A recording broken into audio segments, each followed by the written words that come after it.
Mahirap bang bumangon araw-araw? Yung pakiramdam mo, pagod ka na kahit hindi pa nagsisimula ang umaga.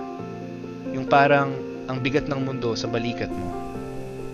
At tanong mo sa sarili, kaya ko pa ba? Alam ko, hindi madali. Pero tandaan mo, hindi ka nag-iisa. Lahat tayo, may mga araw na gustong sumuko. Pero ang totoong lakas, hindi nasusukat sa pagiging perpekto, kundi sa pagbangon, kahit nadadapa. Kaya ngayon, kahit konting hakbang lang, simulan mo.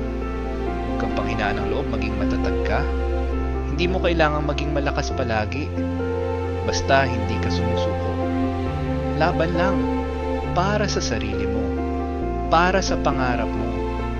May Diyos na nakagabay at bukas sisikat ulit ang araw na taglay ang pag-asa na nakalaan para sa iyo.